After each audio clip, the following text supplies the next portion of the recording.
नमस्कार। मुंबई के grand Hyatt hotel से ब्रेकिंग लेकर के आपके सामने मौजूद हैं हम। और सबसे बड़ी बात कि यहाँ इंडिया गठबंधन की बैठक चल रही है और इस बैठक में बहुत सारी चीजें इस बैठक से निकल के आ रही हैं।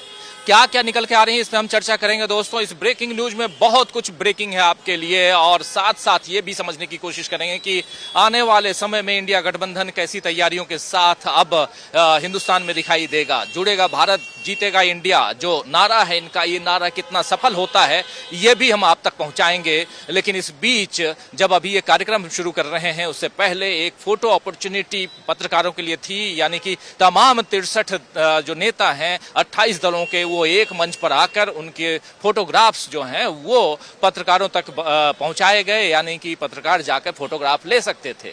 और इसी हयात होटल में, जो होटल देख रहे हैं आप, इसी होटल में हमारे पीछे उस होटल में आपने देखा और कल से हम चर्चा कर भी रहे हैं कि लगातार इस पे बातें हो रही हैं कि आखिर चलने क्या होने क्या जा रहा है। इस बीच कल दो खबरें आई थी। एक खबर आई थी अडानी को लेकर के जिस पर राहुल गांधी ने प्रेस कॉन्फ्रेंस की थी और दूसरी खबर आई थी वन नेशन वन इलेक्शन का नारा। ये सब क्यों होने लगा उस पर भी चर्चा हम करेंगे। इसलिए क्योंकि बात हुई कि 18 से 22 तारीख तक संसद का विशेष सत्र जो है वो आयोजित हो रहा है। उस विशेष सत्र को लेकर के बहुत सारे कयास सामने आने लगे और उसमें बहुत सारी बातें आने लगी कि क्या सही है, क्या गलत है, क्या होने जा रहा है संसद के इस विशेष सत्र में। लेकिन उसके बाद से एक कयास ये कि क्या एक पूरे देश में एक साथ इलेक्शन की बात होगी, इसको लेकर भी सुबह से बाजार जो है, चर्चा का बाजार वो गर्म है। और उसमें सबसे बड़ी बात ये कही जा रही है कि रामनाथ कोविंद को वन नेशन वन इलेक्शन की कमेटी के लिए मेंबर बना दिया, उनका कमेटी का अध्यक्ष बनाया गया है। और ये कमेटी जो है वो तय करेगी कि आने वाले समय में आखिर एक साथ एक इलेक्शन पूरे देश में हो कि नहीं हो। तो ये बातें भी, क्या ये बातें सिर्फ शिगुफा है, क्या ये बातें ध्यान भटकाने की कोशिश हैं इस पूरे चुनाव से पहले जो इंडिया गठबंधन की तैयारी चल रही है वो, या कुछ और है? क्या मोदी सरकार कुछ सरप्राइज देने वाली है? ये सारी बातें हम करेंगे। हमारे साथ दो वरिष्ठ साथी मौजूद हैं। हमारे साथ प्रशांत टंडन जी मौजूद हैं। प्रशांत जी आपका स्वागत करता हूँ। और हमारे साथ शकील अख्तर जी मौजूद हैं। शकील जी आपका भी स्वागत है और प्रशांत जी आपका स्वागत है। स्वागत इस्तकबाल आप तमाम दोस्त साथी शुभचिंतक आप सबका जो अब तक जुड़ चुके हैं। जुड़ने वाले इस विशेष कार्यक्रम में ब्रेकिंग न्यूज सीधे 12 बजे आपके सामने मुंबई के ग्रैंड हयात होटल से, पीछे ग्रैंड हयात होटल का ये कैंपस जिसमें हम लोग, जहां से हम आपके लिए ये कार्यक्रम लेकर आ रहे हैं। और इसी के अंदर अभी 63 नेता, 28 दलों के नेता बैठक कर रहे हैं और आगे की रणनीतियों पर चर्चा हो रही है। जरा सबसे पहले शकील अख्तर जी, क्या कुछ है, क्या अपडेट है? देखिए, अपडेट तो ये है कि आज की जो सबसे बड़ी खबर है, जो सबसे बड़ा फोटो है सॉरी, जो आप लोगों के टीवी स्क्रीन पे अभी तक आ चुका होगा, ममता बनर्जी जो हैं सोनिया गांधी का शाल पहनाकर सम्मान कर रही हैं। ये अपने आप में ये बताता है कि सारे दलों के बीच में किस तरह से एकजुटता हो गई है। और सरकार इस समय कोई भी नैरेटिव सेट करने की कोशिश करे, कोई भी शिगुफा छेड़े, उसका इंडिया गठबंधन पर कोई असर नहीं है। इस समय ममता बनर्जी के बारे में हम आपको ये और बता दें कि ममता बनर्जी जो है उन नेताओं में से हैं जो राजीव गांधी और सोनिया गांधी का हमेशा बहुत सम्मान करती रही हैं। और उन्होंने जब कांग्रेस छोड़ी थी तो सोनिया गांधी को बताकर छोड़ी थी। वो उन्होंने छोड़ी थी नरसिम्हा राव और सीताराम केसरी के खिलाफ।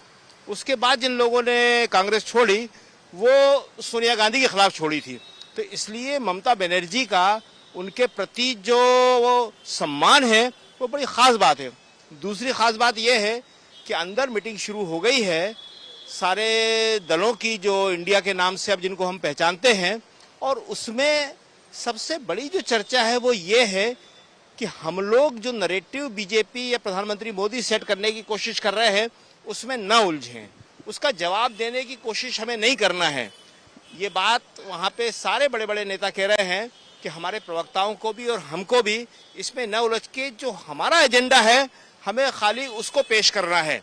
और आज की तारीख में हमारा एजेंडा जनता के बीच में चल गया है और एजेंडा केवल एक ही है, बेरोजगारी जो सबसे बड़ा है, नंबर 2 महंगाई, नंबर 3 सरकारी शिक्षा की वापसी, नंबर 4 सरकारी चिकित्सा व्यवस्था की वापसी, नंबर 5 जो अग्निवीर है उस स्कीम को वापस करके जो लड़के चले गए हैं अग्निवीर स्कीम के तहत उन सबको परमानेंट करना।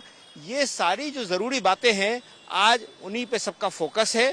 बाकी लोगों की बात भी अभी तक जो जानकारी मिली है उसको भी अभी पोस्टपोन कर दिया गया है कि ये सारे मुद्दे इम्पोर्टेंट नहीं हैं। हम पहले से ही कह रहे थे, अभी दिल्ली में किसी नेता ने छेड़ दिया झंडे का मुद्दा, जिसके बारे में हम 3 दिन पहले भी कह चुके हैं कि झंडा जो होता है एक पार्टी का होता है, किसी गठबंधन का झंडा आज तक नहीं हुआ। यूपीए का कोई झंडा नहीं था, एनडीए का कोई झंडा नहीं था, झंडा था जनता पार्टी का। जब 1977 में बहुत सारे दल मिलके जनता पार्टी के नाम पे एक दल बनाए थे, तो राजनीतिक दल के रूप में जनता पार्टी राजनीतिक दल गठबंधन और राजनीतिक दल में बड़ा फर्क होता है। तो आज इन सब विषयों पे कोई चर्चा नहीं हो रही है। आज एक ही है कि हम जनता के बीच में क्या लेके जा सकते हैं, हमारा कॉमन मिनिमम प्रोग्राम क्या होना चाहिए, हमें यहाँ जो 3:30 बजे प्रेस कॉन्फ्रेंस है उसमें क्या घोषणा करना चाहिए। दूसरे ये बात भी अब बिल्कुल खत्म हो गई है कि आपस में किसी के कोई विवाद है, असहमतियां होती रहती हैं, बहुत सारी असहमतियां हैं, उनको लेकर किसी को कोई शिकायत नहीं है, न कोई सवाल है।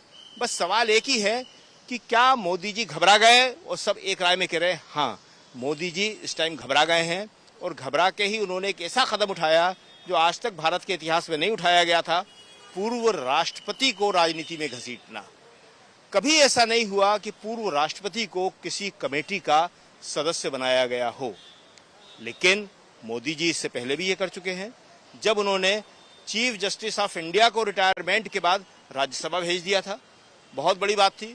तो आज की तारीख में चीफ जस्टिस ऑफ इंडिया, राष्ट्रपति, इन सारे बड़े पदों की, सारे बड़े क्या सर्वोच्च पदों की गरिमा और विश्वसनीयता भी खत्म कर दी गई है। तो बहुत बड़े संकट का काल है, और इस संकट काल से निपटने के लिए ही इंडिया अपनी बैठक में बात कर रही है। उसे इस बात की कोई चिंता नहीं है कि इस वक्त मोदी जी क्या कर रहे हैं। एजेंडा अब इंडिया का है, मोदी जी उसको फॉलो कर रहे हैं। जी, इंडिया एजेंडा का है और मोदी जी उसको फॉलो कर रहे हैं। और कल से जो कुछ भी चल रहा है, कल देखिए, कल से ही नहीं बल्कि पिछले सप्ताह भर से मुंबई में जो बैठक होने वाली है, इस बैठक की चर्चा चल रही थी लगातार।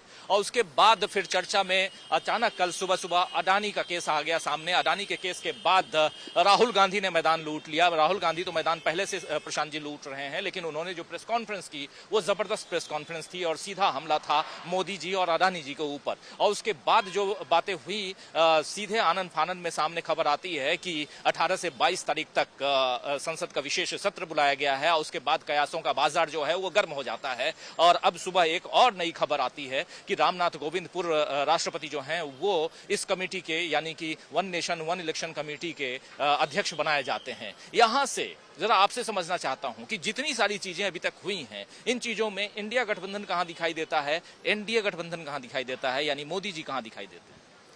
मोदी जी को इस वक्त राजीव जी सिर्फ इंडिया गठबंधन ही दिखाई दे रहा है।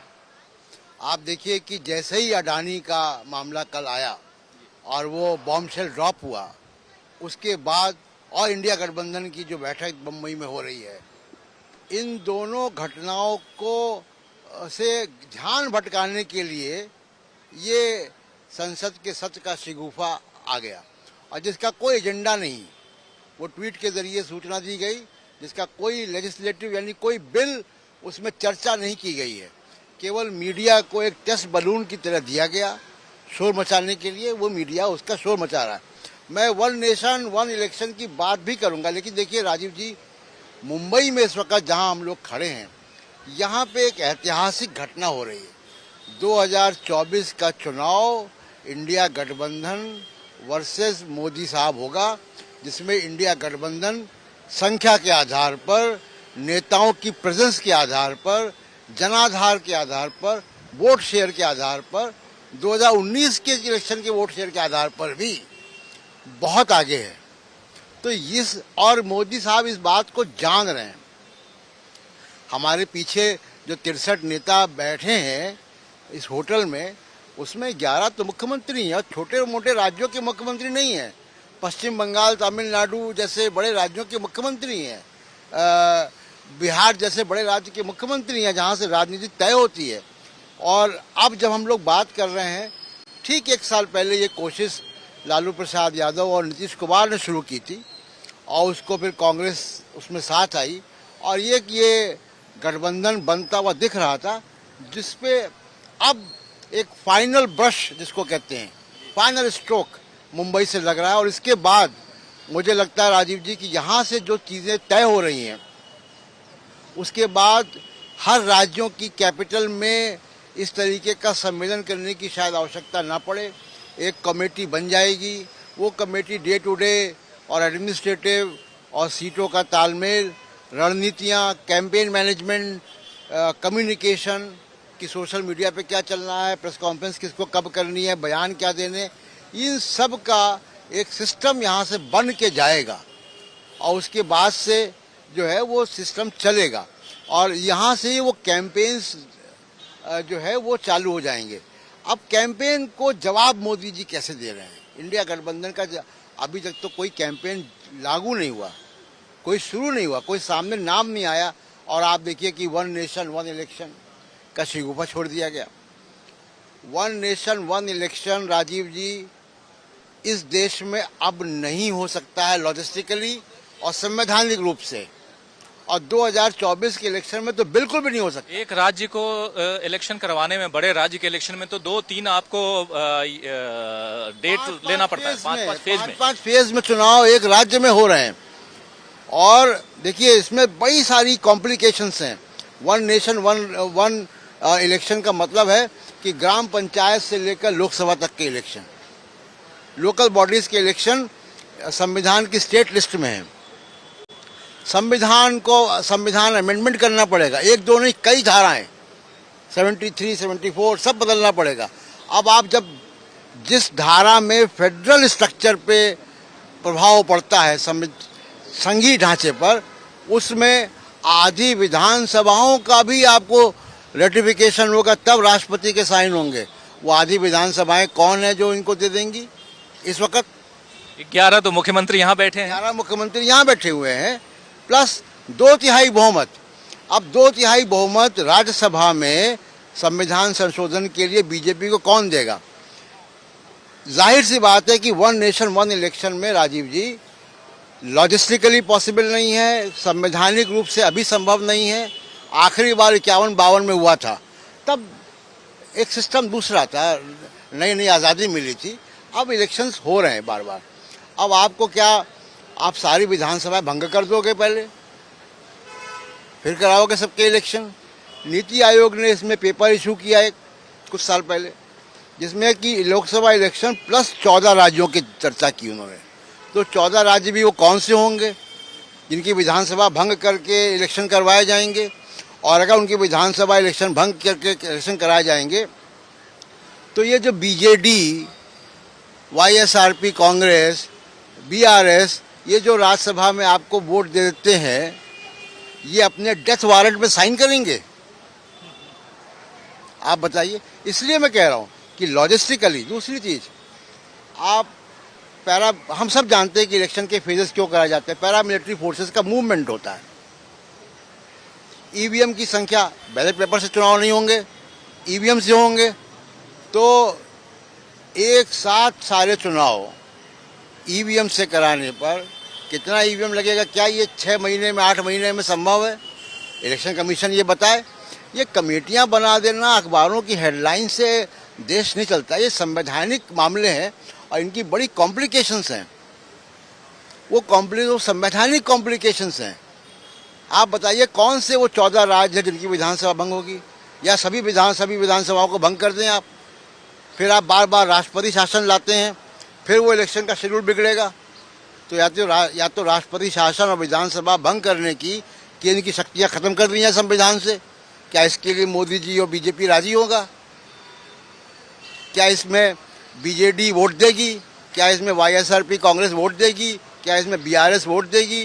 क्या इसमें बीएसपी वोट देगी?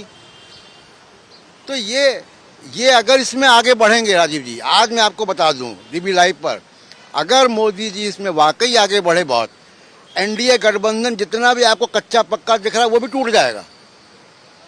क्षेत्रीय दल निकल जाएंगे बाहर। बहुत बड़ी बात आप कह रहे हैं, इस पे और चर्चा करते हैं। बहुत बड़ी बात आप कह रहे हैं, क्षेत्रीय दल तमाम निकल जाएंगे। 2/3 बहुमत चाहिए राज्यसभा मतलब संसद के अंदर, और उसके अलावा संवैधानिक रूप से बहुत कुछ चेंज करने के लिए आपको हर राज्यों के विधानसभा से भी, और खासकर आधे अभी आज की तारीख में 28 राज्य हैं, 29वां राज्य 2 भाग में बढ़ चुका है, जो जम्मू कश्मीर और लद्दाख में आप जानते हैं। लेकिन 28 राज्यों में से 14-15 राज्य क्या आपके इस ये जो आपने जो शिगुफा छोड़ा है, इसको आज की अभी की तारीख में शिगुफा ही कहें, क्या किसकी उपज है मुझे नहीं पता, लेकिन चर्चा खूब चल रही है वन नेशन वन इलेक्शन की। ये वन नेशन वन इलेक्शन कितना फायदेमंद होगा, कितना नुकसानदेह होगा, इस पर अभी बहुत ही विस्तार से चर्चा कर रहे थे हमारे साथी प्रशांत टंडन जी। और थोड़ा अब हम और पीछे चलते हैं, हमारे ठीक पीछे जिस कैंपस में हम लोग अभी मौजूद हैं, जहां से ये लाइव कर रहे हैं, ये campus grand Hyatt hotel Mumbai का है। और इसी ग्रैंड हयात होटल में 63 नेता बैठ करके देश के भविष्य की चर्चा कर रहे हैं, देश के पॉलिटिकल भविष्य की चर्चा कर रहे हैं। आने वाले अगर सब कुछ शेड्यूल्ड वे में हो तो 2024 में जो लोकसभा चुनाव है उसकी चर्चा कर रहे हैं। उसमें क्या कुछ होना चाहिए, एक लोगो होना चाहिए कि नहीं होना चाहिए इंडिया गठबंधन का, एक बैनर यानी एक झंडा होना चाहिए कि नहीं होना चाहिए, एक अध्यक्ष होना चाहिए या नहीं होना चाहिए, या कोऑर्डिनेटर यानी समन्वयक होना चाहिए। बहुत सारी बातें। जरा आना चाहता हूं आपके पास फिर से शकील अख्तर जी, क्या कुछ निकल के आ रहा है, लोगो, झंडा, अभी आप बता भी रहे थे, फिर से जरा जो साथी बाद में जुड़े हैं आपका एक बार फिर से इस्तकबाल करता हूं, स्वागत करता हूं दोस्तों इस ब्रेकिंग न्यूज में जो आपके पास हम लेकर आ रहे हैं सीधे ग्रैंड हयात होटल मुंबई से। और यहां इंडिया गठबंधन की बैठक चल रही है और शकील अख्तर जी और प्रशांत टंडन जी हमारे साथ जुड़े हुए हैं। आप तमाम साथी हमारे साथ बने रहिए, बहुत कुछ पल पल की रिपोर्ट जो अंदर से छन छन के आ रही है हमारे दोनों साथी आप तक पहुंचाएंगे। और लोगो नहीं आने जा रहा है ऐसा कुछ कहा जा रहा है, क्या ये सच है? दूसरी बात, झंडा भी है, वो भी यानी इंडिया का झंडा, ये भी अभी तक इस पर जो विचार विमर्श चल रहा था, लोगों का कहना है कि जो दल हैं उनका कहना है कि नहीं होना चाहिए, लेकिन कोऑर्डिनेटर कौन हो या इसका चेयरपर्सन कौन हो, इस पर भी खूब चर्चा चल रही है। लोगो, झंडा और कोऑर्डिनेटर। देखिए, झंडा तो इशू उठाया था मीडिया ने, और उसके बाद मीडिया के प्रभाव में बहुत सारे नेता आ जाते हैं, खुद मीडिया भी अपने ही प्रभाव में आ जाता है वो जो झूठ बोलता है कई बार उसको सच समझ के दूसरी बार खुद उसको बोलने लगता है, तो ये तो एक साइकोलॉजिकल वार है, वो अलग मुद्दा है। तो झंडा तो कभी इशू था नहीं, मगर आज एक नेता ने बोल भी दिया झंडे के बारे में। झंडा नहीं आएगा, कोई सवाल नहीं। लोगों के बारे में ज़रूर विचार हो रहा था, मगर अब जो नई खबर आ रही है अंदर से, वो आ रही है कि फ़िलहाल लोगों पर भी विचार नहीं हो रहा, लोगों को भी लाने के बारे में कोई सोच नहीं रहा, क्योंकि इस सारी चीज़ों में बहुत सारे सवाल पैदा होंगे और उन सवालों को इंडिया भी करना नहीं चाहती और उसकी ज़रूरत भी नहीं है। ये सारी चीज़ें होती हैं आपको जोड़ने के लिए, लेकिन जोड़ने के बदले अगर उसमें असहमति आने लगे तो इसका कोई मुद्दा नहीं है। हाँ, संयोजक या अध्यक्ष कौन होगा इसके बारे में ज़रूर चर्चा हो रही है, और ये एक इम्पॉर्टेंट सवाल है। विपक्षी दल जितने भी हैं गैर कांग्रेसी, वो ये चाह रहे थे पहले कि सोनिया गांधी जी बने, बस सोनिया जी इसके लिए तैयार नहीं हुई। उसके बाद अब वो खड़गे जी को चाह रहे हैं। तो कांग्रेस का कहना है कि नहीं, हम सबसे बड़े दल हैं, हमें ये पद स्वीकार नहीं करना चाहिए, हम हर तरह से साथ में हैं, सब काम कर रहे हैं, मगर ये किसी और को मिलना चाहिए। अब उसके बाद नाम आया था नीतीश कुमार का, लेकिन नीतीश कुमार के नाम पर भी अभी कई तरह की चर्चाएं हो रही हैं, कई बात हो रही हैं। तो कौन बनेगा संयोजक, ये अभी तक साफ नहीं है, और हो सकता है कि संयोजक न बना के कोऑर्डिनेशन कमेटी बना दी जाए जो सारे कामकाज देखे। ये भी हो सकता है कि संयोजक बन जाए, लेकिन ये सारे कोई बड़े मुद्दे नहीं हैं, ये मीडिया के लिए बड़े मुद्दे हैं, हम लोगों की चर्चा के लिए बड़े मुद्दे हैं कि हम लोग 1 घंटे कैसे बात करते हैं, आधे घंटे कैसे बात करते हैं, इन सब के लिए हम इन सारे विषयों में बात करते हैं। लेकिन जो नेता हैं, जो राजनीतिक दल हैं, उनके लिए इन सब का कोई महत्व नहीं होता है। उनके लिए महत्व सिर्फ एक बात का है कि अब जो चुनाव होंगे, जिसे अब 2024 का लोकसभा कहना भी उन्होंने बंद कर दिया है, 2024 होंगे या 2023 होंगे किसी को नहीं मालूम, इसलिए होने वाले लोकसभा चुनाव, उसमें जो है हम लोगों को किस तरह से एकजुट होकर एक साथ लड़ना है, किस तरह हम लोगों को सीटों की शेयरिंग करना है, सीटों पर समझौते करना है, और किस तरह हम लोगों को 300 से ऊपर सीटें जीतने का अपना लक्ष्य रखना है। इसमें कोई अकेली पार्टी कितनी जीतेगी, दूसरी पार्टी को कितने कम करना है, ये सारे मुद्दे बेमानी हो चुके हैं। अब कोई भी किसी को हराने के लिए नहीं लड़ रहा है। आमतौर पर जिन पार्टियों के बारे में बात की जा रही थी कि ये बी टीमें हैं, ये सी टीमें हैं, और ये बातें भी मीडिया में ही होती थी या भक्तों में ज़्यादा होती थी। और हम यह कहना चाहेंगे कि भक्त जो हैं अकेले बीजेपी के या मोदी जी के नहीं हैं, वो हर पार्टी में हो चुके हैं पैदा। ये तो एक बीमारी है, छूत की बीमारी जैसी, जो हर जगह फैल जाती है और उसका कोई मीनिंग नहीं है। मीनिंग एक ही बात का है कि राजनीतिक दल जो है वो किस तरह सोच रहे हैं और उनके कार्यकर्ता उस चीज़ को किस तरह ग्रहण कर रहे हैं। तो अब सारे 26, 28 या 30 जितने भी दल हैं, उन सबके कार्यकर्ता भी इस बात को समझ गए हैं कि हमें एक होकर लड़ना है। और अब ये जो नैरेटिव सेट किया जा रहा है दिल्ली से कि एक देश एक चुनाव या समान नागरिक संहिता या इस पे प्रस्ताव उससे प्रस्ताव, वो सब बेअसर हो चुके हैं। अब इन सब चीज़ों का कोई असर नहीं होगा। टीम इंडिया जो है बहुत बड़ी बढ़त ले चुकी है, अब उसे कम करना इन छोटे मोटे गिमिक्स से संभव नहीं है। जी, तो दोस्तों अभी आप देख रहे हैं स्क्रीन पे हमारे बिल्कुल दूसरी साइड में यहाँ जो अंदर जो एक फोटो अपॉर्चुनिटी की बात हो रही थी कि तमाम 63 नेता एक मंच पर इकट्ठा, और ये फोटोग्राफ आप देख रहे हैं, हम बिल्कुल हमारे दूसरे साइड दूसरे विंडो में आप देख रहे हैं स्क्रीन पे।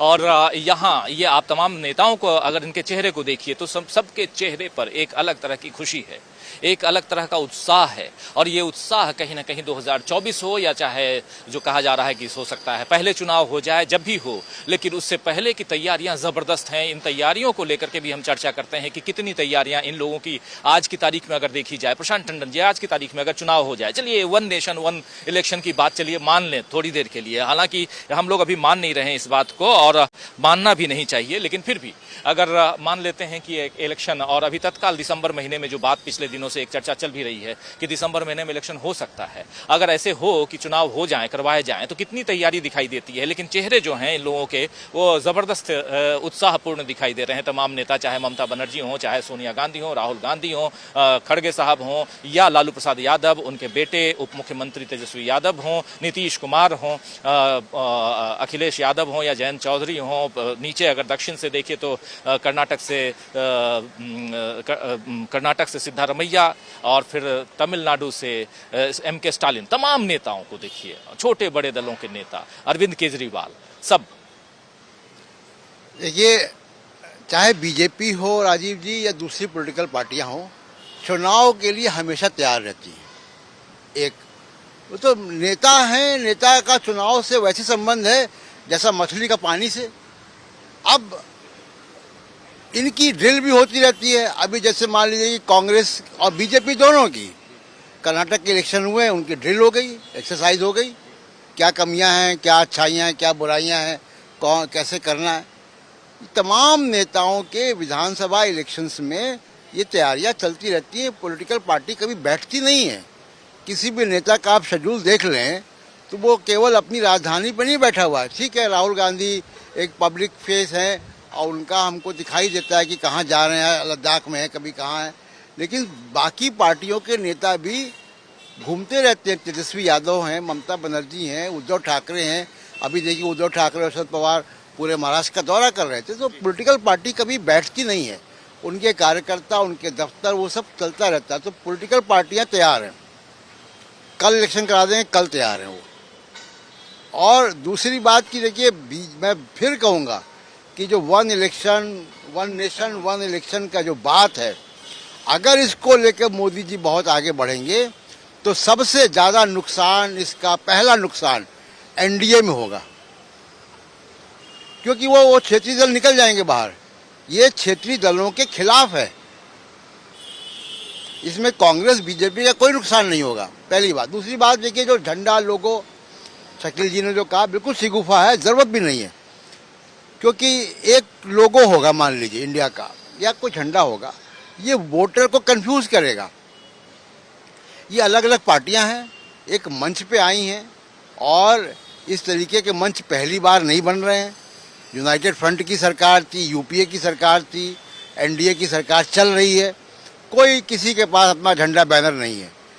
ये सारी पार्टियां, भाई राष्ट्रीय जनता दल लालटेन के साथ जाएगा अपने चुनाव चिन्ह में, डीएमके उगता हुआ सूरज के साथ जाएगा, ममता बनर्जी 2 फूल के साथ जाएंगी चुनाव, कांग्रेस पार्टी हाथ के पंजे के साथ जाएगी।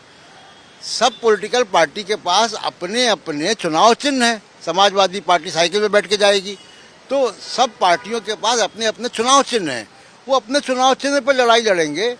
गठबंधन केवल नीतियों पे, नारों पे, कम्युनिकेशन पे, लॉजिस्टिक शेयरिंग पे और एक दूसरे के सामने नहीं खड़ा होना रणनीतिक शेयरिंग पे, हाँ, कि सीट शेयरिंग पे, यहाँ खड़े होना, वहाँ नहीं खड़े होना, जहाँ नहीं खड़े होना वहाँ ताकत भी देनी है। बिल्कुल।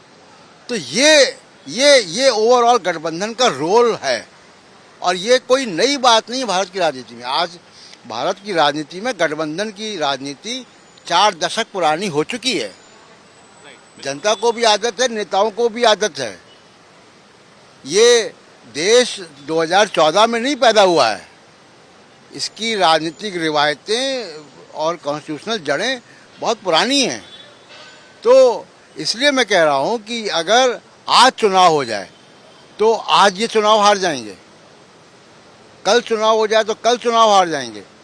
और 1 इलेक्शन 1 नेशन पे मैं दावे के साथ कह सकता हूं कि 2024 का इलेक्शन तो सर के बल खड़े हो जाए नहीं करा सकते।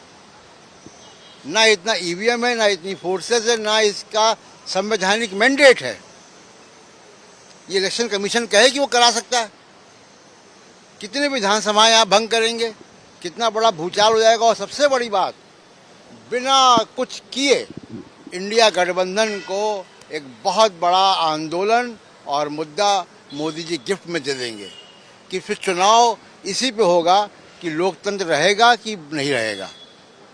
जो चुनाव 1977 में हुआ था, 1977 का चुनाव लोकतंत्र के वजूद पे हुआ था। वो सारे नेता जेल में थे, 1 महीने के अंदर जनता पार्टी बन गई, चुनाव जीत गए। तो ये अगर ऐसा करेंगे तो इनका मीडिया या इनके लोग मोदी जी खुद नुकसान कर रहे हैं, क्योंकि वो राजनीति को बिल्कुल एक नई दिशा दे देंगे और बिल्कुल इंडिया गठबंधन को, वो जिसको कहते हैं कि बिल्ली के भाग में छीका फूटना, वो छीका फूट जाएगा और मक्खन इनके पास पूरा आ जाएगा। शकील अख्तर जी, जरा ये बहुत इंपॉर्टेंट बात यहाँ प्रशांत टंडन जी कह रहे हैं, और उसमें भी एक इंपॉर्टेंट बात, अब जो बात है वो सिर्फ और सिर्फ सीट शेयरिंग की बात होगी, इसके अलावा और क्या है? आप झंडा बैनर, अपने अपने झंडा बैनर के तहत ही चुनाव लड़ेंगे, लेकिन जब बात आती है कि सीट, और इसके बारे में भी कहा जा रहा है कि ये लगभग तय हो चुका है कि कितनी सीटों पे 1 to 1 फाइट देना है, क्या कुछ अंदर से खबर निकल के आ रही है? जी हाँ, सबसे इम्पोर्टेंट मुद्दा यही है कि सीट शेयरिंग जो है वो आराम के साथ कैसे हो जाए। हालांकि मीडिया इसको बहुत बड़ा इशू बना रहा है और बनाएगा, लेकिन अब जो बात हो रही है उसमें ख़ास बात यही है कि जो एक कोऑर्डिनेशन कमेटी बनेगी वो किस तरह इस विषय पे बात करे कि राज्यवार जो है इस पे चर्चा हो। कई राज्य बहुत इम्पॉर्टेंट हैं, जैसे हम अगर शुरू करें, सबसे पहले पश्चिम बंगाल है, इसके बारे में मीडिया सबसे ज़्यादा शोर मचाएगा। लेकिन जिस तरह ममता बनर्जी और सीताराम येचुरी और डी राजा आपस में मिल रहे हैं, बात कर रहे हैं, तो उन्होंने ये मुद्दा ख़त्म कर दिया है। वहाँ पे आराम से कोई ना कोई फार्मूला निकाला जाएगा जिसके तहत जो तीनों बड़े दल हैं, लेफ्ट दल नहीं है, गठबंधन ही है वहाँ पे, तृणमूल कांग्रेस, लेफ्ट एंड कांग्रेस, ये तीनों मिलके सीट शेयरिंग कर लेंगे। इसी तरह एक मुद्दा कश्मीर के अंदर उठाया जा रहा है कि कश्मीर में नेशनल कॉन्फ्रेंस और पीडीपी हमेशा एक दूसरे के खिलाफ लड़ते रहे हैं, तो वहाँ पे भी दोनों नेता साथ में आए हुए हैं, आपस में बातचीत कर रहे हैं, मिल रहे हैं, जुल रहे हैं। वहाँ पे भी तीसरी बड़ी पार्टी कांग्रेस ही है। देखिए, कांग्रेस हर जगह बड़ी पार्टी है, तो कांग्रेस का रोल बड़ा निर्णायक रहने वाला है, और कांग्रेस का इस इंडिया गठबंधन में भी रोल बड़ा निर्णायक रहा है, तो वो आराम से हो जाएगा। इसी तरह पंजाब की बात की जा रही है, वहाँ आम आदमी पार्टी है, दिल्ली में आम आदमी पार्टी है, लेकिन उनके बीच में अब ये बात एक कॉमन फैक्ट के रूप में आ गई है कि अगर अब भी हम एक नहीं हुए, अब भी अगर हम आपस में लड़ते रहे और मोदी जी अगर तीसरी बार आ गए, तो क्या उसके बाद हम लोग कभी चुनाव की बात भी कर पाएंगे? क्या हम लोग बाद में चुनाव लड़ भी पाएंगे? तो ये सबकी समझ में बहुत अच्छी तरह आ गया है, सब इस बात को मान गए हैं कि ये हम लोगों के लिए आखिरी चुनाव है, डू और डाई। या तो इसमें एक होकर लड़ो या हमेशा के लिए ख़त्म हो जाओ। और ख़त्म होने का सबसे बड़ा खतरा जो है वो छोटे दलों का है।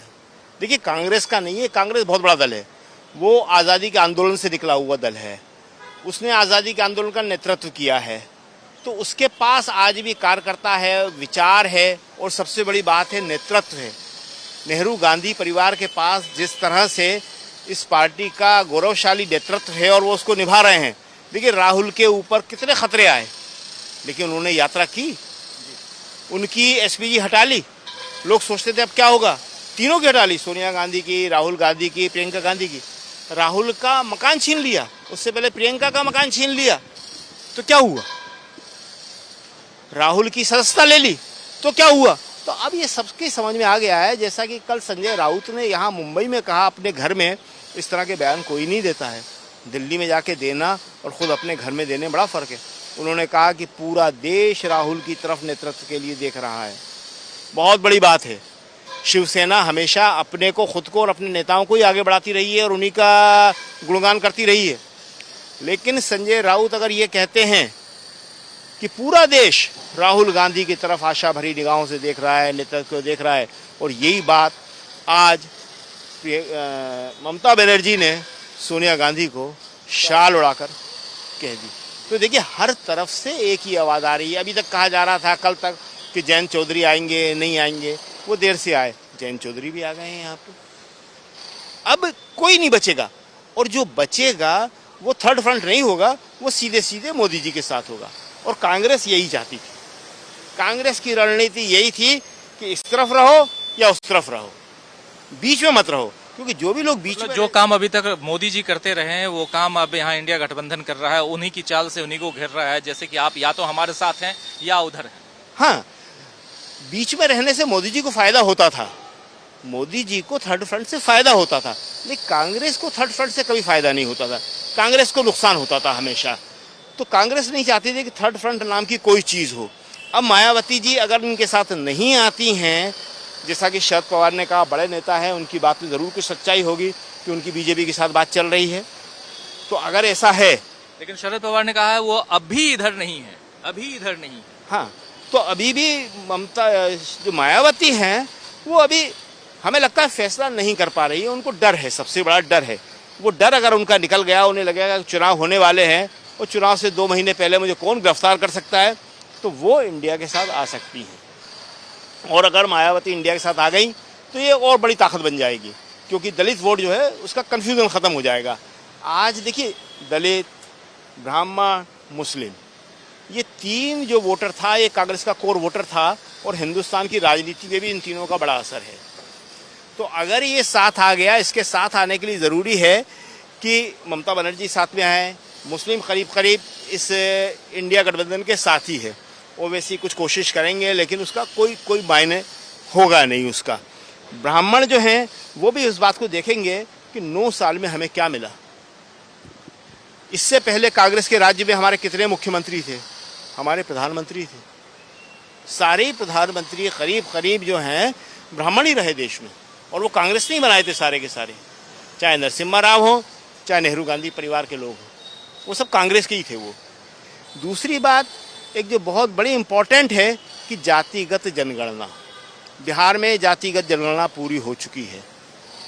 केंद्र सरकार उस पर इतनी डरी हुई है कि उसको सुप्रीम कोर्ट से अपना हलफनामा वापस लेना पड़ रहा है, उसमें बार बार संशोधन करना पड़ रहा है। अब जातिगत जनगणना को एक बड़ा इशू बनाने की इंडिया गठबंधन हिम्मत करता है कि नहीं, ये देखना बहुत महत्वपूर्ण होगा।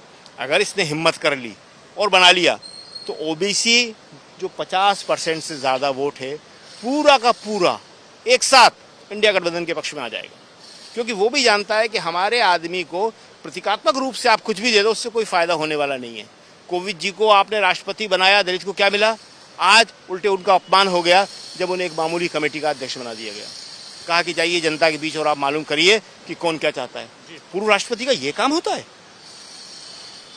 तो इस तरह की जो बातें हैं वो सारी की सारी आज मीटिंग में होंगी और फाइनल हो जाएगा, करीब करीब काफ़ी खाका आज तैयार हो जाएगा, और उसके बाद जो बाकी चीज़ें बचेंगी वो अगली मीटिंगों में तय होती रहेंगी। मगर आज ये लोग एक बात बिल्कुल अच्छी तरह तय कर लेंगे कि अब हमें चुनाव में जाना है। मोदी जी कभी भी चुनाव अनाउंस कर सकते हैं, चाहे वो एक साथ करें, इन्हें इसकी परवाह नहीं है। आप एक साथ कर सकते हैं, आप करवा लीजिए, आपकी जिम्मेदारी है, आपका काम है। आप लोकसभा और विधानसभाएं और सब एक साथ करवा लीजिए, चाहे तो नगर पालिका और पंचायत भी इसमें जोड़ लीजिए, नो प्रॉब्लम, सब करवा लीजिए। सारे देश में जितने भी चुनाव होते हैं, सहकारी समितियों को भी इसमें डाल लीजिए, सहकारी समितियों के भी इसमें चुनाव करवा लीजिए, सब एक साथ चुनाव हो जाए, हमें कोई प्रॉब्लम नहीं है, हम सब चुनाव लड़ेंगे।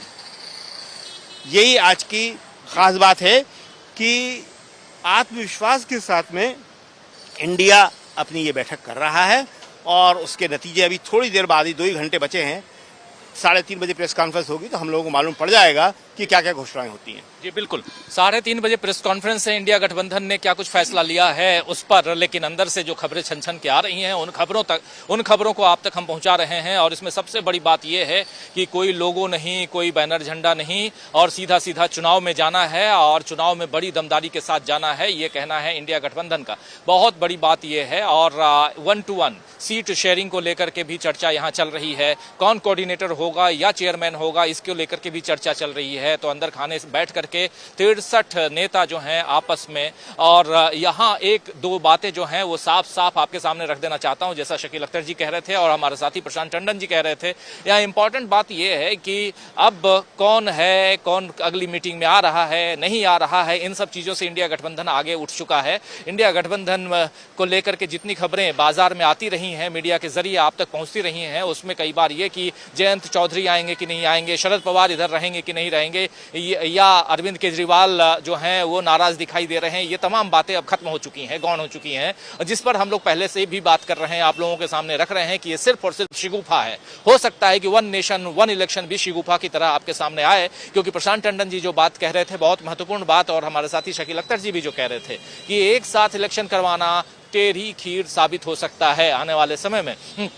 लेकिन इतना जरूर है कि इंडिया गठबंधन इस वक्त कभी भी, अगर कल चुनाव हो जाए तो कल के लिए भी अपनी तैयारी करके बैठा हुआ है। जो नेताओं से आप बात कीजिए, चर्चा कीजिए, तो नेता यही कह रहे हैं कि हमारे ऊपर कोई फर्क नहीं पड़ता, हम लोग सिर्फ और सिर्फ सीट शेयरिंग को लेकर के चर्चा कर रहे हैं, और कल अगर चुनाव हो तो कल भी मैदान में कूदने के लिए, चुनावी मैदान में कूदने के लिए तैयार हैं। और सबसे बड़ी बात इन लोगों का कहना है कि हम इस लोकतंत्र को बचाना चाहते हैं, इस संविधान को बचाना चाहते हैं, देश के संविधान पर कोई हाथ न रखे, कोई संकट ना आए और देश के लोकतंत्र पर कोई संकट ना आए, इसके लिए हम सब एकजुट हैं। और तमाम एक मत वाले, एक विचार वाले जो पार्टियां हैं वो तमाम पार्टियां एक साथ एक मंच पर यहाँ दिखाई दे रही हैं। हमारे आप बार बार स्क्रीन पे देख रहे हैं तमाम विपक्षी दलों के नेता एक साथ जो जुड़े हुए हैं। और इस बैठक में ग्रैंड हयात होटल मुंबई का, इससे पहले आप याद कीजिए कि पटना में एक बैठक हुई थी और उसके बाद बेंगलुरु में एक बैठक हुई। पटना और बेंगलुरु की बैठक अब वहां तक पहुंच चुकी है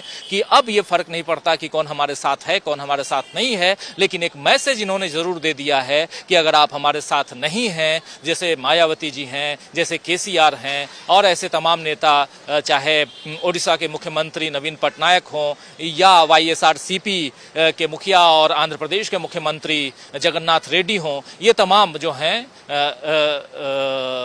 ये जगमोहन हो, तो ये तमाम नेता जो हैं, ये अगर एक मंच पे नहीं आ रहे हैं तो इसका मतलब है कि आप कल को उनके साथ हैं। और लेकिन अभी वक्त बाकी है दोस्तों। चुनाव की घोषणा अगर आज हो जाए तो इनमें से, यानी आंध्र प्रदेश, ओडिशा, फिर इधर उत्तर प्रदेश से मायावती या कुछ एक और नेता, ये तमाम नेता आपको, केसीआर, ये तमाम नेता आपको दिखाई देंगे एक मंच पे, और वो मंच है इंडिया गठबंधन। जरा एक बार और आना चाहता हूं प्रशांत जी, इंडिया गठबंधन को लेकर के अब सीट शेयरिंग के अलावा और कुछ दिखाई नहीं देता। अब बाकी चीजें, आप झंडा लेके आ जाइए, बैनर लेके आ जाइए, फुटेज लेके आ जाइए, कुछ और लेके, लोगो लेके आ जाइए, क्या मायने रखता है? सीट कहां कैसे चुनाव लड़ना है, यही बात तो कह रहे हैं नेतागण। बिल्कुल। और सीट शेयरिंग देखिए राजीव जी, बहुत मुश्किल काम नहीं है ये, गठबंधन के लिए तो बिल्कुल मुश्किल काम नहीं है। थोड़ी बहुत फ्रिक्शन होगा, थोड़ी बहुत फ्रिक्शन तो देखिए, जब आप रेलवे में एक रिजर्व सीट लेकर जाते हैं, वहाँ भी कोई पहले से बैठा होता है, आसानी से नहीं हटता है। तो सीट शेयरिंग फिर भी मैं कहूँगा कि मुश्किल काम इसलिए नहीं है क्योंकि ये इंडिया गठबंधन गठबंधनों का गठबंधन है। कश्मीर में गुपकर अलायंस पहले से है, जिसमें नेशनल कॉन्फ्रेंस भी है, पीडीपी भी है, कांग्रेस भी है। महाराष्ट्र में महाविकास आघाड़ी पहले से है, जिसमें कि एनसीपी भी है, कांग्रेस भी है, शिवसेना उद्धव ठाकरे भी है। बिहार में महागठबंधन है, जिसमें जेडीयू है, आरजेडी है, कांग्रेस है, वामपंथी पार्टियां भी हैं। तो ऐसे ही केरल में आप देखिए यूडीएफ है, वाम मोर्चा है ऑलरेडी। तो ये इतने गठबंधनों का गठबंधन है। ये झारखंड में भी एक गठबंधन चल रहा है, आरजेडी, कांग्रेस और जेएमएम का। तो ये जो गठबंधनों का गठबंधन है, उसमें नेता पहले से एक सीट शेयरिंग के इकोसिस्टम में ऑलरेडी हैं। विधानसभा में ये सीट शेयरिंग कर चुके हैं और उसके बाद लोकसभा में करना कोई मुश्किल काम नहीं होगा। थोड़ा बहुत फ्रिक्शन होंगे, लेकिन वो ऐसे नहीं होंगे कि जो चुनाव की दिशा को प्रभावित करें। तो एक तो ये बात। दूसरी बात की देखिए, जो बार बार चर्चा आ रही है, उस पर भी मैं कह दूं कि वन नेशन वन इलेक्शन की बात। आप कौन सी विधानसभाएं भंग करेंगे? क्या नवीन पटनायक चाहेंगे कि उड़ीसा की विधानसभा भंग करके वन नेशन वन इलेक्शन पर जाया जाए? क्या वाईआरसीपी कांग्रेस तैयार होगी इस बात के लिए कि आंध्रा की विधानसभा भंग हो जाए? क्या योगी आदित्यनाथ तैयार होंगे इस बात के लिए? जिनके इलेक्शन 2027 में होने हैं, वो क्या तैयार होंगे कि उत्तर प्रदेश के चुनाव भी 2024 में हो जाएं? तो ये एक शिगुफा है। ये पॉलिटिकली संभव नहीं है, कॉन्स्टिट्यूशनली अभी संभव नहीं है, और लॉजिस्टिकली तो बिल्कुल भी नहीं है। केवल ये हेडलाइन मैनेजमेंट है। और ये दिखाई दे रहा है कि इंडिया गठबंधन से कितना पैनिक है। ये पैनिक रिएक्शन है। और पैनिक रिएक्शन में कल शकील साहब कह रहे थे बड़ी बढ़िया बात कि पैनिक रिएक्शन में गलतियां होती हैं, और हमें दिख रहा है कि वो गलतियां लगातार हो रही हैं। मैं इसलिए बार बार ये बात कहना चाह रहा हूँ कि वन नेशन वन इलेक्शन में आगे बढ़ेंगे, एनडीए टूट जाएगा। पैनिक रिएक्शन, बहुत बढ़िया ये शब्द। कल राहुल गांधी जब प्रेस कॉन्फ्रेंस कर रहे थे तो राहुल गांधी ने भी ये बात कही थी कि पैनिक रिएक्शन में जो गलतियां हो रही हैं, क्या ये गलतियां बार बार हो रही हैं? अदानी का मामला ऐसा पकड़ा राहुल गांधी ने कि अब देखिए कि राहुल गांधी को आप संसद से बाहर कर देते हैं, लेकिन राहुल गांधी जीत करके आ जाते हैं। राहुल गांधी की जीत संसद में होती है, वो वापस आते हैं, फिर वो संसद में भाषण देते हैं राहुल गांधी। संसद के भाषण को ऐतिहासिक भाषण माना जाता है। मणिपुर को लेकर के जो चर्चा होनी चाहिए थी, प्रधानमंत्री नहीं कर पा रहे थे, उनको स्पेशली आके भले 2.5 मिनट मणिपुर पे बात करें, लेकिन उनको करना पड़ता है। अब उसके बाद में आप देखिए कि इंडिया गठबंधन आगे तेजी से बढ़ रहा है, और इन सब के पैनिक रिएक्शन में प्रधानमंत्री नरेंद्र मोदी कुछ भी कर रहे हैं। ये क्या राहुल गांधी जो बातें कह रहे हैं वो सब कुछ होता हुआ जो दिखाई दे रहा है? इसमें तो राहुल गांधी कह चुके हैं 2024 हम जीत रहे हैं। क्या ये भी वही है कि राहुल गांधी तो कह रहे हैं कि हम 2024 जीत रहे हैं? तो अगर मोदी जी ये माने कि ये बंदा तो जो कह रहा है वही सही हो रहा है, तो अगर ये जो कह रहा है कि ये कह रहे हैं राहुल गांधी कि 2024 जीत रहे हैं हम, तो नींद तो खत्म हो गई होगी प्रधानमंत्री नरेंद्र मोदी की। बिल्कुल सही कह रहे हैं राजीव जी। अभी तक जो जो राहुल गांधी ने कहा है वो सब सच साबित हुआ है। उन्होंने चाहे कोविड के टाइम पे लॉकडाउन की बात करी हो, चाहे अर्थव्यवस्था की बात करी हो, चाहे किसानों के काले कानून को कहा हो कि ये वापस लिए जाएंगे, चाहे नोटबंदी पे कहा हो, सारी बातें उनकी सही साबित हुई हैं। और ये जो बात आप बता रहे हैं, ये अभी लेटेस्ट उन्होंने लद्दाख में कही है कि हम 2024 का चुनाव जीत रहे हैं। और देखिए अभी तक जो बातें सही हो रही थी, 99.99% उनके जो आकलन है वो सही साबित हो रहे थे, और ये एक और है, देखते हैं क्या होता है। लेकिन उसके लिए हालात बनना शुरू हो गए हैं, हम ये बात कह सकते हैं। कैसे? आपको एक बात बताते हैं। अभी जो मीटिंग हो रही है, इसमें कौन आया हुआ है? इसमें कपिल सिब्बल जी भी आए हुए। कपिल सिब्बल का आना इसलिए महत्वपूर्ण है कि कपिल सिब्बल अभी कांग्रेस से निकल के गए थे और नाराज होके गए थे। राहुल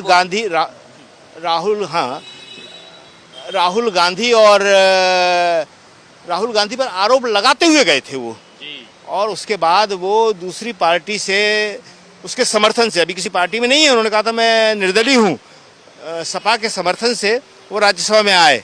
और अभी उन्होंने एक बहुत इम्पोर्टेंट बात कही, और उसके बाद ही उन्हें यहाँ बुलाया गया है। ये उन्होंने ही कहा था कि सुन लीजिए सारे विपक्ष के नेताओं, ये आखिरी चुनाव है। अगर इसमें मोदी जी आ गए तो फिर लोकतंत्र खत्म हो जाएगा, आप लोग किसी चुनाव की बात करने लायक भी नहीं रहोगे।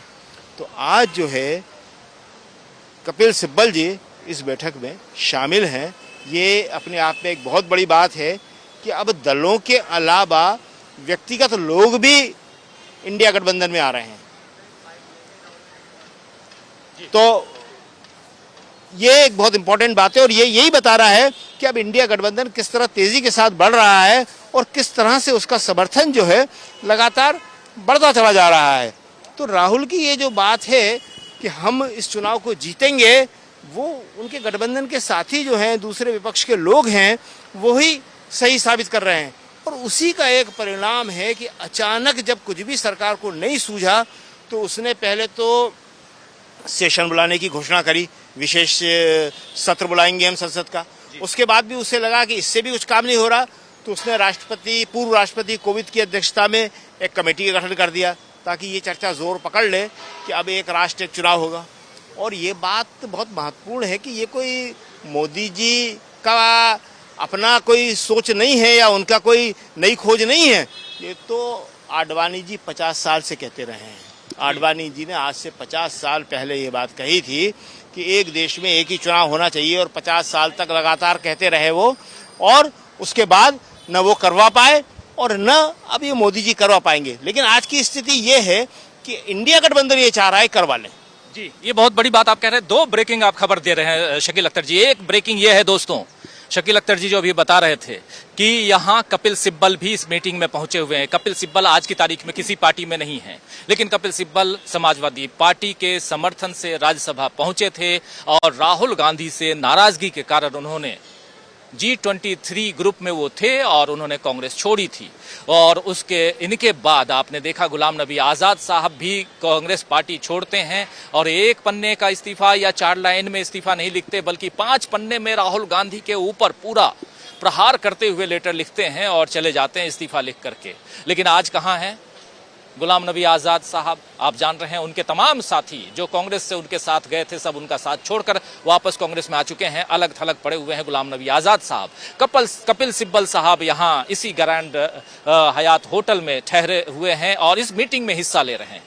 कपिल सिब्बल और उनके अलावा बहुत सारे नेता जो अंदर बात कर रहे हैं और उनमें से जो बातें छन छन के कुछ नेताओं के जरिए हम तक आ रही हैं वो हम आप तक पहुंचा रहे हैं। सबसे बड़ी बात कि इंडिया गठबंधन का कहना है कि अगर आप आज चुनाव करवाना चाहते हैं मोदी जी तो आज चुनाव करवा लीजिए, हम तैयार हैं। ये इंडिया गठबंधन का कहना है। अब बात इंडिया गठबंधन में सिर्फ और सिर्फ सीट शेयरिंग को लेकर के हो रही है।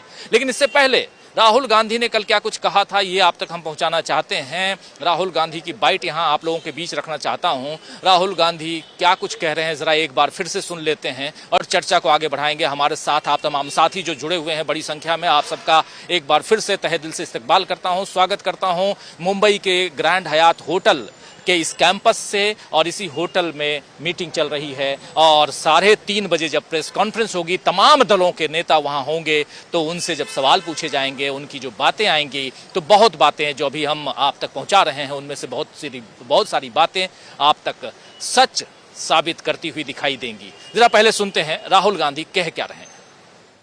Of course, the current flavor is the G20. And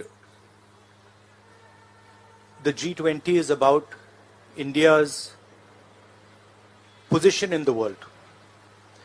And what is very important for a country like India is that there is a level playing field and transparency in our economic environment and with regards to the businesses that operate in our country. This morning,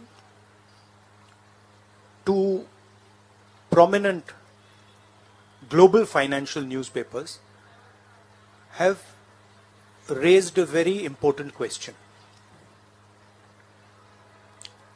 So that's the Financial Times, and you can see right on top Adani Group, hidden investors and a secret paper trail.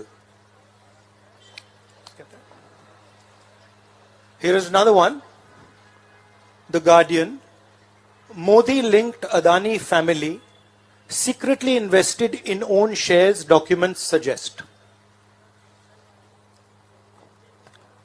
And the third one, wealthy Indian family with links to Modi invested in own shares. Now, these are not any random newspapers.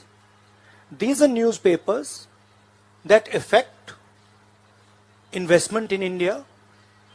They affect the perception of our country in the rest of the world. Now, there are a few questions that they are asking. These newspapers are asking. First of all, they are stating clearly that over $1 billion of money went from India, was circulated in different places, and then came back to India. This is according तो to सुन रहे थे आप अभी राहुल गांधी को कल की press conference English में उन्होंने शुरुआत में अपनी बात रखी थी और इसके बाद राहुल गांधी ने हिंदी में भी बात कही थी और तमाम बातें वही आप जान रहे हैं, खासकर फाइनेंशियल टाइम्स और गार्जियन में जो खबर छपी थी और अदानी को लेकर के। अब देखिए, एक बहुत बड़ी बात यहाँ राहुल गांधी के पास जो आई है वो यही है कि राहुल गांधी जो चाहते थे, राहुल गांधी जो बात कह रहे थे, अभी तक जो कहते आ रहे थे, वही बात यहाँ दिखाई दे रही है। और सिंपल से शब्दों में अगर कहूं तो राहुल गांधी चाह रहे थे कि अदानी का मामला जो है वो गरमाया। और ये राहुल गांधी के चाहने मात्र से नहीं है, बल्कि अदानी के मामले पे राहुल गांधी लगातार मोदी सरकार को और खासकर प्रधानमंत्री नरेंद्र मोदी को घेरते हुए आ रहे हैं। और यहाँ कहीं न कहीं अलग अलग समय में लेकिन अदानी का मामला सामने आ रहा है। तो इसलिए भी ज़रूरी है ये जानना समझना कि आखिर क्या कारण है कि अदानी जी बीच में आ जाते हैं, क्या कारण है कि मोदी जी जो हैं वो राहुल गांधी के सामने पस्त होते हुए दिखाई दे रहे हैं। तो बहुत सारी बातें हैं, लेकिन इससे पहले यहाँ हम ग्रैंड हयात होटल के कैंपस में हैं और आप देख रहे होंगे कि पीछे जमावड़ा है। ये ज़रा देखिए, हम लोगों के बीच में वो गाड़ियाँ आ रही हैं। मेन गेट ज़रा दिखाइए, इस मेन गेट पे थोड़ा सा शकील अख्तर जी, थोड़ा हम लोग पीछे हो जाएं और दिखाना चाहते हैं। देखिए ये पूरा जो है और भीड़, ज़बरदस्त भीड़ है, मीडिया भी है। और थोड़ा इस साइड भी कैमरा लेके आइए घुमा करके।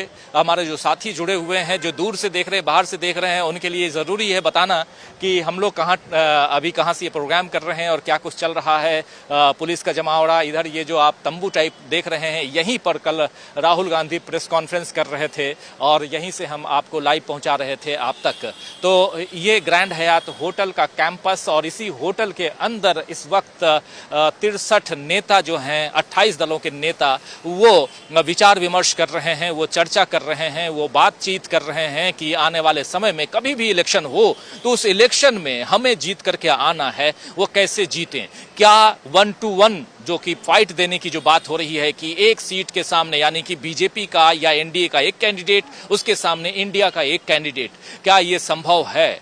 और ये संभव है क्या, सवाल भी अब करने की जरूरत नहीं है, क्योंकि ये तीसरी बैठक और इस बैठक में लालू प्रसाद यादव बीमारी के बाद उठकर आए हैं, लेकिन जो जोशो खरोश उनमें दिखाई दे रहा है जबरदस्त है।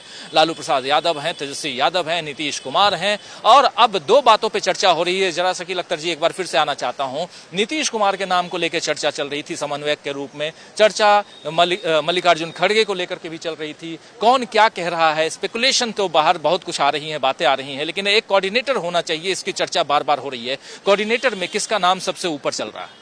देखिए, अभी किसी का नाम भी ऊपर या नीचे नहीं चल रहा है, क्योंकि कोई भी अपनी तरफ से जो है पद के लिए लालायित नहीं है।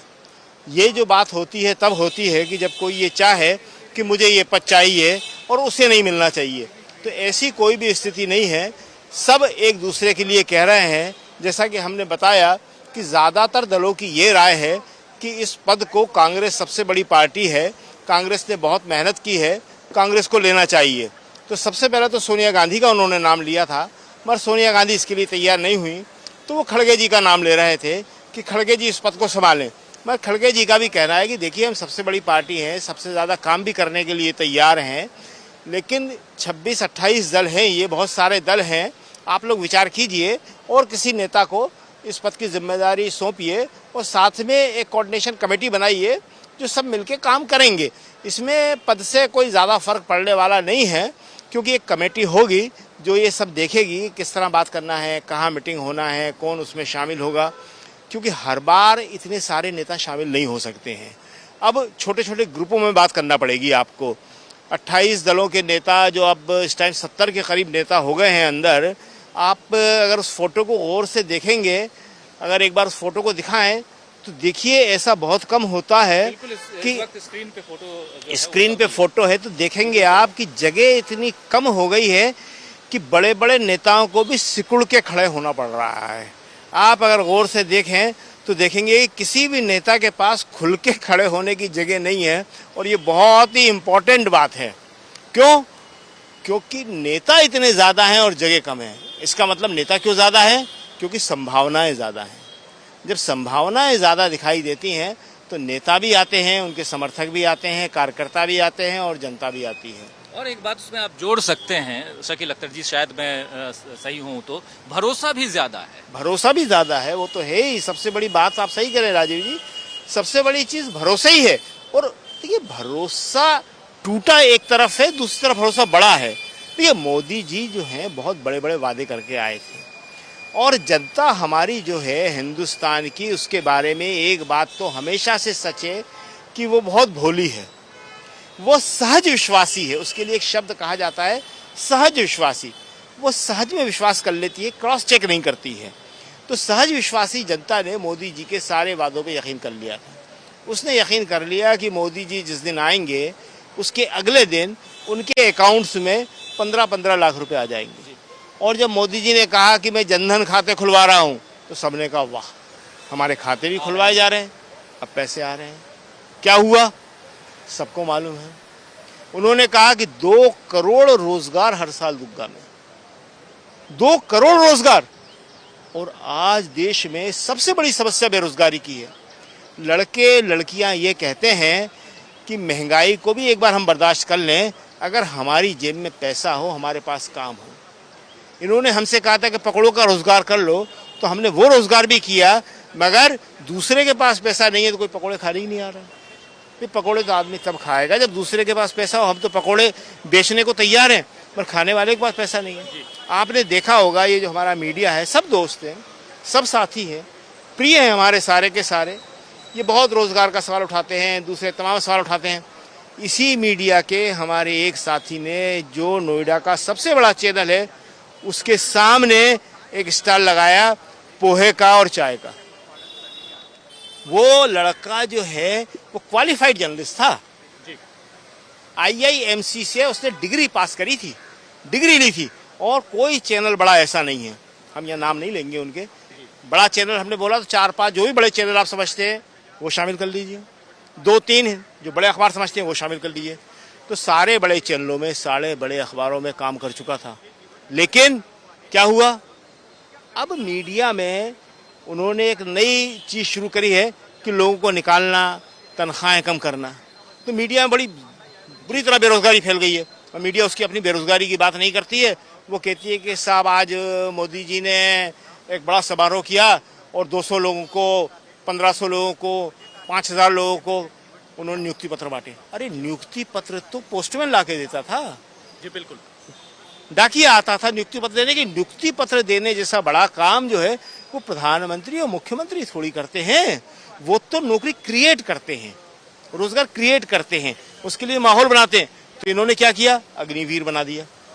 अग्निवीर सेना के ऊपर सीधा सीधा हमला है। और ये हम नहीं कह रहे, ये सेना के बड़े बड़े अधिकारी कह चुके हैं, रिटायर्ड अधिकारी कह चुके हैं कि हमारी सेना को ये कमजोर करने वाले हैं। कहीं ऐसा होता है कि आदमी 1.5 साल की ट्रेनिंग करे और सिर्फ 3 साल नौकरी करे और उसके बाद उससे कहा जाए वापस जाओ? बिल्कुल, बहुत सारी बातें, अग्निवीर की बात भी और युवाओं की बेरोजगारी की बात, 15 लाख की बात, तमाम बातें आप लोग सुनते रहे हैं, इस पर चर्चा बहुत होती रही है। लेकिन उसके अलावा अभी जो थोड़ी देर पहले आप तस्वीर देख रहे थे, जरा मैं चाहूंगा कि उस तस्वीर को फिर से स्क्रीन पर लेके आइए। जब बैठक चल रही है यहाँ अंदर, सारे नेता गहन चिंतन, गहन मनन कर रहे हैं बैठक में। और अभी जो आप स्क्रीन पे देख रहे हैं वो तमाम नेता जो हैं, वो ये देखिए, इस तस्वीर में आप तमाम नेता जो हैं वो बैठ करके गहन चिंतन में लगे हुए हैं और चर्चा जो चल रही है वो सीट शेयरिंग को लेके चल रही है दोस्तों। कौन नेता होगा, कौन प्रधानमंत्री होगा, इसकी बात बाद में कर लेंगे। तमाम नेताओं से अगर बात कीजिए आप, हम लोगों ने भी कुछ नेताओं से टटोलने की कोशिश की कि इसकी चर्चा खूब चल रही है कि अरविंद केजरीवाल कह रहे हैं कि मैं बनना चाहता हूं मुख्यमंत्री, शरद पवार अलग कह रहे हैं, ममता बनर्जी अलग कह रही हैं, ऐसी चर्चा मीडिया के जरिए आ रही है, ऐसी बातें आ रही हैं, इसमें कितनी सच्चाई है। तो तमाम दलों के नेता जो हैं एक ही बात कह रहे हैं कि आज देश को बचाना हमारी पहली प्राथमिकता है। हमारा काम ये नहीं है कि आज प्रधानमंत्री कौन होगा। जब हम लोग एक मंच पे एक साथ आ चुके हैं तो हमारी पहली प्राथमिकता इस देश के लोकतंत्र को बचाना, इस देश के संविधान को बचाना। और सबसे बड़ी बात कि अब वन नेशन वन इलेक्शन की बात हो या और कोई नए रूल रेगुलेशन को सामने ला करके जो नया जो सेशन अभी 5 दिनों का स्पेशल सत्र शुरू करने जा रहे हैं 18 से 22 तक, उस सत्र में क्या कुछ होगा, इन सारी चिंताओं से बाहर निकल चुका है ये इंडिया गठबंधन। साफ साफ सुनाई दे रहा है, प्रशांत टंडन जी हम लोग भी बात कर रहे थे, साफ साफ दिखाई यही दे रहा है कि ये तमाम चिंताएं इनके सामने नहीं है। इनकी चिंता एक ही है कि चुनाव लड़ना है और चुनाव में हम लोग 1 to 1 फाइट कितनी ज्यादा सीटों पे दे सकते हैं, इसकी बातें हो रही हैं। मतलब आज की जो प्रेस कॉन्फ्रेंस 3:30 बजे की है वो बहुत अहम प्रेस कॉन्फ्रेंस मानी जा सकती है, कि ऐसा माना जाए। जी राजीव जी, देखिए माइक्रो डिटेल, कौन चुनाव कहाँ से लड़ेगा, कितनी सीटें पे कौन लड़ेगा, किस राज्य से, ये माइक्रो डिटेल के लिए तो कमेटी बन गई है। वो कमेटी अब अपना काम करेगी और ये बड़ा इशू नहीं है। बड़ा इशू है कि किन मुद्दों पर चुनाव लड़ा जाए। एक तो वो मुद्दे जिनकी चर्चा शकील जी कर रहे हैं, बेरोजगारी है, आर्थिक स्थिति है, सेहत का मामला है, शिक्षा का मामला है, वेलफेयर इकॉनमी का मामला है। उससे बड़ा एक मामला सामने आ रहा है जो मोदी जी की, आप अगर पिछले कुछ दिनों का उनके अगर आप चाल ढाल देखें, फैसले देखें, बात करने का तरीका देखें, खासकर लोकसभा की स्पीच और 15 अगस्त की स्पीच और जो कल ज्वाइंट सेशन, वो सेशन का विशेष सत्र बुला लिया गया और फिर मीडिया के जरिए ये चर्चा कराई जा रही है वन नेशन वन इलेक्शन। मुझे लग रहा है कि 2024 का चुनाव, जो बात कपिल सिब्बल कह रहे हैं उसी बात पर होगा। 2024 का चुनाव राजीव जी लोकतंत्र की वजूद पर होगा कि लोकतंत्र रहेगा या नहीं रहेगा।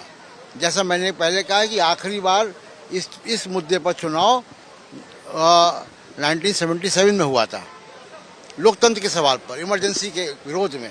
और मोदी जी वो माहौल क्रिएट कर रहे हैं एजेंसियों के इस्तेमाल करके, वन नेशन वन इलेक्शन की बात करके, कि वो इस तरफ ले जा रहे हैं डिबेट को कि चुनाव जो है वो सिर्फ लोकतंत्र के सवाल पर हो, संविधान के सवाल पर हो।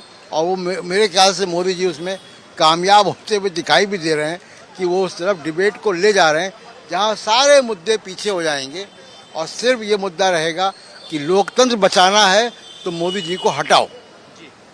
ये मुद्दा जो है, इसी मुद्दे पर 2024 का चुनाव होता नजर आ रहा है। यहाँ भी वो असफल साबित हो रहे हैं, क्योंकि अगर आप नैरेटिव चेंज करने की कोशिश कर रहे हैं कि इंडिया गठबंधन पे चर्चा न हो और एक नया नैरेटिव सेट किया जाए, दिया जाए, लेकिन यहाँ आप वहाँ भी मुंह की खाते हुए दिखाई दे रहे हैं। जी राजीव जी, कि देखिए तमाम मीडिया चर्चा कर रहा है वन नेशन वन इलेक्शन, और चर्चा पूरी हवा में है। वन नेशन वन इलेक्शन का मतलब क्या हुआ? लोकसभा और विधानसभाओं के चुनाव एक साथ।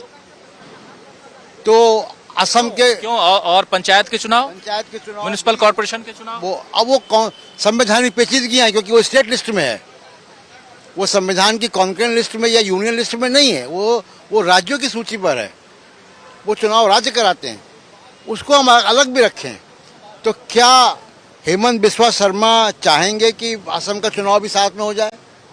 क्या योगी आदित्यनाथ चाहेंगे कि 2024 में ही उत्तर प्रदेश की विधानसभा का चुनाव हो जाए? क्या बीजेडी चाहेगी कि उड़ीसा के चुनाव भी साथ में हो जाए? क्या आंध्रा के वाईआरसीपी कांग्रेस चाहेगी कि 2024 में उनकी विधानसभा के भी चुनाव साथ में हो जाए? कौन कौन सी विधानसभाओं के चुनाव कराएंगे आप? कैसे कराएंगे? कैसे भंग करेंगे? संवैधानिक मर्यादा क्या? सुप्रीम कोर्ट में मामले जाएंगे? तो ये डिटेल में मीडिया डिस्कस नहीं कर रहा है। डिटेल में डिस्कस करें ना, पूछे रामनाथ कोविंद अगर अध्यक्ष बन गए हैं योगी आदित्यनाथ से उनकी राय कि आपकी राय क्या है 2024 में अगर उत्तर प्रदेश के चुनाव भी साथ करा दिए जाए। हेमंत बिस्वा शर्मा की राय क्या है। ये डिटेल में जाने की जरूरत है। जब डिटेल में जाएंगे तो पसीने छूट जाएंगे, बुखार आ जाएगा।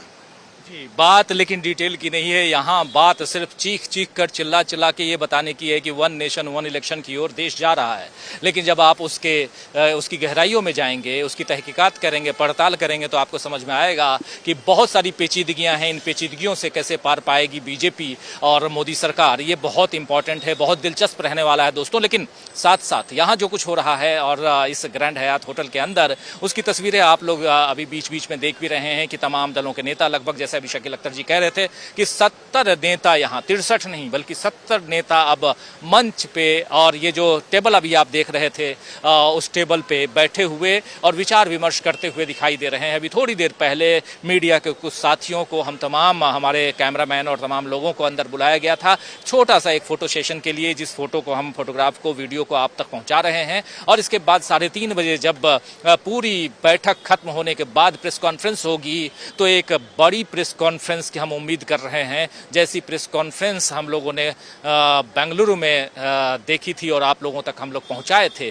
उस प्रेस कॉन्फ्रेंस में जो सबसे बड़ी बात थी वो 2 बातें आई थी सामने। एक, जब उद्बोधन के लिए, संबोधन के लिए खड़ी हुई ममता बनर्जी, तो उन्होंने कहा, सबको संबोधित करते करते उन्होंने कहा कि और माय फेवरेट राहुल गांधी। ये माय फेवरेट राहुल गांधी जो हैं, ये वहां से आगे बढ़ते हैं और उसके बाद कहा जाता है कि इस गठबंधन का नाम, बेंगलुरु की बात बता रहा हूं, इस गठबंधन का नाम इंडिया होगा। इंडिया का पूरा फुल फॉर्म भी ये सामने रखते हैं। और उसके बाद अब बेंगलुरु में उद्धव ठाकरे घोषणा करते हैं कि अगली बैठक महाराष्ट्र की राजधानी मुंबई में होगी। देश की आर्थिक राजधानी मुंबई में ये बैठक अब हो रही है और इसी होटल में बैठक हो रही है, जिस होटल से हम आप लोगों के बीच ये ब्रेकिंग न्यूज़ लेकर आ रहे हैं। और ग्रैंड हयात होटल है, एयरपोर्ट के पास में ही, ज़्यादा दूर नहीं है। लेकिन यहाँ तमाम दलों के नेता पहुँचे हैं और पूरा का पूरा शहर इंडिया अलायंस के नेताओं के बैनर, पोस्टर, होर्डिंग्स, बिलबोर्ड्स से पूरा पटा हुआ है। मुंबई के चप्पे चप्पे में आप देखेंगे तमाम अलग अलग दलों के, जो इंडिया अलायंस के जो नेता हैं, उनके पोस्टर्स आप देखेंगे।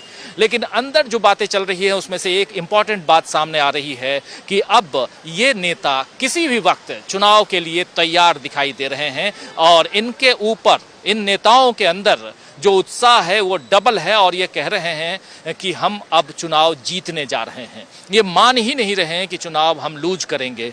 इस बात को कैसे देखा जाए कि इतना उत्साह जो है, ये उत्साह कैसे इनके अंदर है। और ये जो तमाम नेताओं से आप भी बात कर रहे थे, ये कह रहे हैं कि हम तो जीत रहे हैं 2024 का चुनाव। और यही बात तो राहुल गांधी कह रहे थे। क्या ये उत्साह राहुल गांधी के कारण आया है या एक पहले से एक गणित है, चुनावी गणित है कि इंडिया अलायंस जो है वो चुनाव जीतने जा रहा है अगला?